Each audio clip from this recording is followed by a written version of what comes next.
might be, who do you think might be a roamer? Chow? Did we go We for have the Chow. easy Chow? Yeah. Chow as a roamer in the tanky build. It's really good. Chow. They actually, Aurora. Chow as a roamer. Yeah, actually, Aurora took Chow. I thought ONIC would go for them, but I think Aurora might actually go for Chow, or they might go for another Chow and CC. Let's see. That is very Aurora? interesting, actually. That is very, very, The very draft. interesting. For Aurora until now, if they pick CC and Chow, That would be great. Yeah, you that see? would be great. And hovering on Chow, still thinking, Okay, they went for a now Chow. the completed of the puzzle. Yeah. And I like Lancelot and Chow, CC, Lapu Lapu, Farsa, as Kalia, ONIC. Wow. See, What do you think oh wow. for ONIC? ONIC draft. ONIC draft is very amazing. I mean, I would say mid to high damage output. For Aurora, they have more burst damage. Lineup to be able to do it. I feel like there was some good adjustments here for Aurora. One being the fact that, you know, they went with their own pickoff potential that could potentially snowball them into the right direction. Demon Kite really struggled in the previous game on the Lancelot. Now this time he's up against a utility jungler. We do still see that occasionally, right? Assassin versus utility. And sometimes the assassin gets the upper hand. Sometimes it's the utility based around this kind of holistic composition that ONIC brought. So we'll see if Aurora can actually make some early advantage by potentially getting a first blood. That's true, because it is going to be double marksman basically versus double fighter, right? So this is something that is going to be, you know, I don't know, maybe meta shift creating, depending on how well either one performs. So we'll see maybe if, you know, double fighter actually is the way to go, right? Or maybe we'll see if, you know, having a Granger and a Kimi on your lineup actually makes it so difficult for these double fighters to perform. So those are things I'm actually looking forward to in this matchup. But you're absolutely right. Like, so much is just up in the air for this game. And again, Aurora Gaming has that little bit of an early advantage, maybe, but it's not much. Yeah, not much to deal with. Part of it, though, is like this lineup, you know, for the most part, yes, it's Edward on the Lapu Lapu again. It's a Demon Kite on the Lancelot. Even if they run it back for some of these heroes, it's more so just getting that upper hand. You have to give it up to ONIC in the last game. They were just really good at the team fighting, really good at finding the right moments to avoid that setup potential, even from Edward on the Lapu Lapu. We always know that when the Lapu Lapu is secured for a team, not only does he do a lot of damage, he can tank up quite a bit, but the stuns with the Landshaker are so good, just like this. Yeah, great stuns. And there you go, Kyrie with the first turtle of the game. Edward and Light not to be able to help out Demon Kite as much. Look at the presence. Look at the domination of ONIC in that one. Yeah, there's they're gonna deal with that. I mean, that's one of the things they have to be careful for. Some of these initiations, especially in the early portion of the game, you gotta kind of approach them in the right way, and even more so in the turtle pits. You know, like those areas are crucial to be fighting in. Now, this map being potentially the last map if ONIC wins with it, expanding rivers. Either way, when it comes down to these objectives, either team can choose to rotate really quickly. The fact that Dominkite is on a CC gold lane as well could change some of those later team fights, whereas, you know, Skylar essentially can do the same thing. It's only unfortunate for Skylar that he doesn't have the space that was provided with an Eve, like in game one, but because of the lineup, it's actually okay. You have a Kalea, you have the traction pulse from Sans, and that actually is enough to go ahead and keep him relatively safe. Plus, like I said, the flicker is always an option as well. I think maybe they're thinking, you know what, we don't need like an Eve real world if we're gonna -1 anyway, right? Like there's just gonna be 4 enemies on the opponent on the map. So that's they're thinking maybe of the Kalea. But look at that, Lutpi again is gonna be the sore spot here. Aurora Gaming is gonna try to punch on. Or, you know, but of course that isn't Esmeralda. Early game has great sustainability, and who has not that much sustainability, that's Dominkite, especially against 4 members of ONIC. See, that's a tough thing. You know, these lineups nearly mirror each other with the game plan. It's that pick-off centric lineup. Let's get a kill, utilizing either the Cho for Aurora or the Kalea here for ONIC. And they get the upper hand because they made the play up top, almost getting this tier 1 too. Traction pulls thrown out. Oh, a few more hits would have actually been huge for Sans there, but Yuwei is able to dodge out. Again, Edward going to be using the Bravest Fighter and the Flicker to get out of harm's way, which just leaves the map wide open for ONIC to take that turtle. Man, Rockart, it just seems like right now it's either Aurora Gaming Philippines is just not synced up like we've seen them in the previous matches, or it's just ONIC playing so well. It's probably a combination of both. ONIC seems to be just completely locked in on the game plan on what they want to do here. And again, if they're able to go ahead and put pressure where Aurora can't play around that plan of a pick-off, because the Tsunami Slam is going to go first. Oh man, there you go. That's Tsunami Slam once more. At that point, Dominkite can't even use the Phantom Execution to get out of harm's way. And because of that, this is going to be another turret. That's going to be, turret rather. That's going to be so hard to defend against. Now, of course, there has to be something to give for Aurora. Skylar, maybe absorbing some of Dominkite's hits, buying some time for Kyrie to get back into the fight here alongside Kiboy. That aggression of this duo, this Kalea and this Baksha, so nasty. Kiboy is so locked into the series. There's the kick though. Nice kick from Light. Obviously going to get some kills back, and that is Hans. So Sans going down is going to be so massive here for Aurora Gaming, and slowing down that Kimmy. That Kimmy felt like it was actually starting to like steamroller them, man.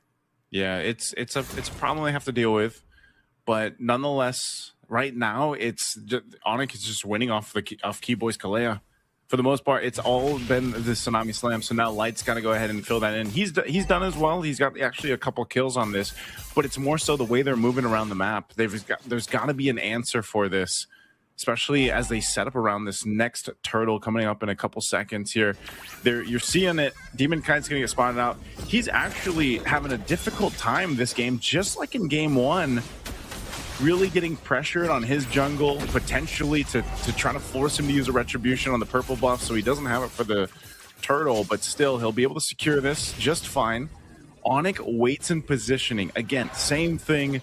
Lootby giving information, Kiboy waiting for that Tsunami Slam. So we'll see how Aurora approaches this. This 3,000 gold difference might play a part into this fight, but turtle secured. Yeah, huge, tricky turtle there, getting secured there by ONIC. There goes that team fight. Light not going to be long for that world. Cannot really sustain Skylar's Ranger right now, who is just doing insane amounts of damage, even on Edward. That's a double kill for the gold laner of ONIC. And not to mention, they also got that turtle. Demon Kite now going to be struggling to even get the jungle camps on his side. Let's see if he gets this orange. He should be able to retreat. Oh, he doesn't get it. Unfortunately, yeah, he doesn't get it, and it's looking even more grim now for Aurora Gaming Philippines here. The way this game is going, 3 turtles now in the hands of ONIC, 5,000 up in terms of gold. They have a clear shot at taking the first Lord as well, unless somehow, some way, Aurora finds a way to crawl back into this game. But look at the pressure from ONIC. They won't let up on this. And it's, you know, it's a stark difference, at least for the Esmeralda this time, when you see the Esmeralda struggle, but when you see it shine like this and you're able to go ahead, you know, you're deathless, you provide information, a Tsunami Slam again. Oh man, that's a huge Tsunami Slam here, of course. Yue gonna be able to at least answer with the Feather Airstrike. That front line is starting to demolish and diminish on its health. That's Kiboy going down though. Demon Kites are doing some really good mechanics, but the rest of ONIC are still inside the front lines. They're not really going back quite yet, but it is gonna be -1. Kiboy's aggression removed from the map might leave an opening for Aurora to make something happen here. That pickoff is great. At least they get a kill. You know, it was a fight that was started off the Tsunami Slam.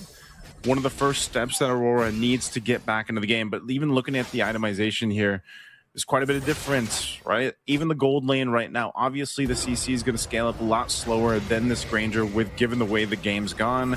But, you know, you Sky Pierce, Malefic Roar, Hunter Strike already. That's why Skylar's popping off on the damage. He's got the 4 kills. If he continues to stack up the Sky Piercer, it's going to be devastating in these later fights.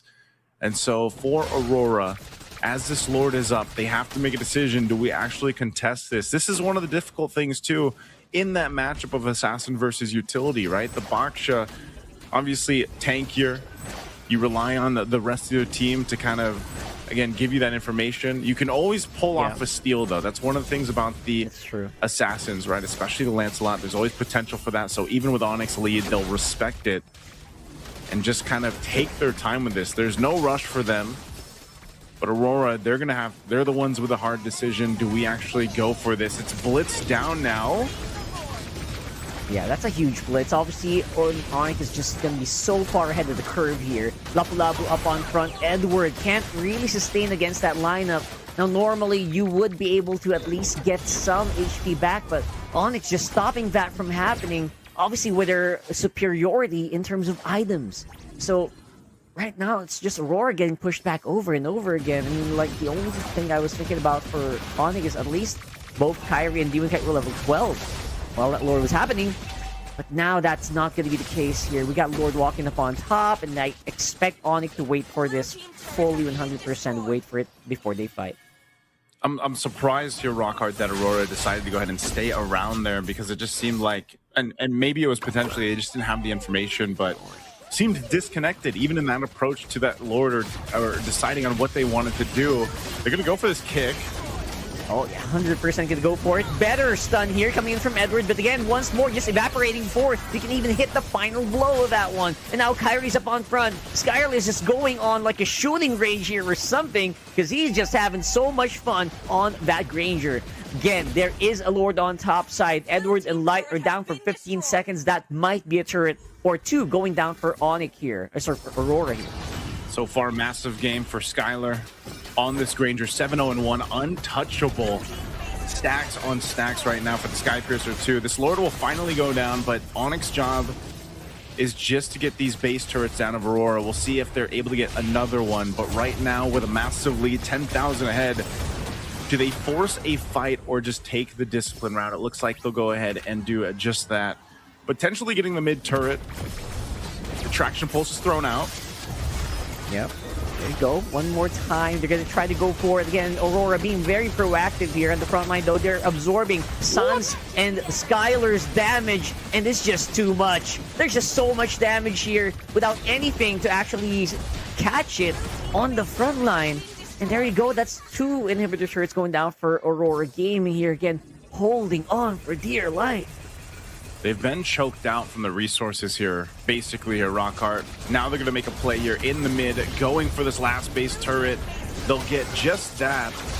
But with Dominkite coming back up, it looks like they're just going to go ahead and get back here. Lutby has been a nuisance this whole time. He has been the scout for ONIC, giving all the information that they need on how they approach these fights. Again, this is what Esmeralda does so well. And, you know, in this case, I don't know, Rockhart, it just seems like the lineup, the composition for Aurora just isn't serving that purpose that they wanted to. Even so, you know, Dominkite picks up a brute force. You're seeing how fast they're getting just taken down. I mean, these team fights, if it's a pick-off, it's a pick-off for ONIC, essentially. At what point does Aurora Gaming get back into a fighting form? They're going to have to forfeit this Lord over to ONIC and then just get ready for this defense. Now, the only shining hope in this lineup that they have right now is the defense capability, because you've got a Farsa. But as soon as you use that Feather Airstrike to kind of deal with some of that push, and of course the Lancelot to an extent, then other than that, you don't have that much else, right? You've kind of got to utilize the kits, and that's for Edward and to an extent Light and Dominkite to clear out these waves and manage them. But it's so difficult once the Feathered Airstrike is gone. So this is so crucial for UA to really get the most value out of this, and that's why they're trying to manage these waves. The Lord is making its way in the base, and the traction pulse thrown out. Yeah, throwing it out there, and there's just not much the front line here. Gonna go in for the back line. Light is hunting down Skyler, but with that Purify will not be able to actually make a mark. Just a few more hits. That might be it. ONIC